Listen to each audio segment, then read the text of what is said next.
Hey, welcome aboard. This is Justin Costello with MarineMax, Pompano Beach, Florida, and I just wanted to show you our 2018 Boston Whaler 23 Vantage. Starting in the transom, this boat's equipped with a white Mercury Verado 350 horse motor.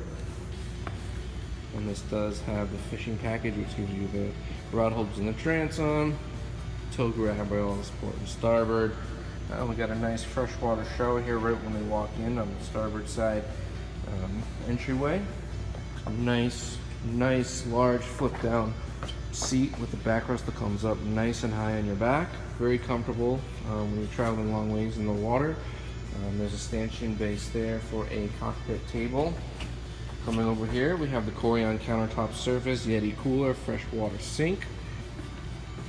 Nice helm, Mercury vessel view 4-inch display, fusion radio. Plenty of real estate there to put the latest and greatest electronics, fish finder, GPS of your choice. We got this really interesting seat here that I love because it's got multiple design positions. Right now we have it seated so you can sit backwards, enjoy your company, have the table put in there, or we can put this down,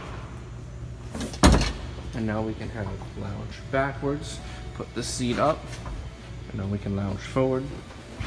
Plenty of storage under the seats, right in there for your life jackets. Again, on the port side, we have our pump out marine head with a freshwater hand basin. And coming forward, we got another base that you can put the table in as well. Nice oversized seats. This one also has a freshwater washdown in the front and an anchor windlass, which is really nice. If you're going to single hand the boat yourself, you don't have to worry about coming up and pulling the anchor up and down. Again, this is a 2018 Boston Whaler 23 Vantage, a beautiful glacier green hull, hard top, 350 horse. This boat's loaded, ready to get on the water. Thank you again for taking this tour of this 2018 Boston Whaler 23 Vantage with me. You can give me a call, 941-350-4945, and I look forward to hearing from you.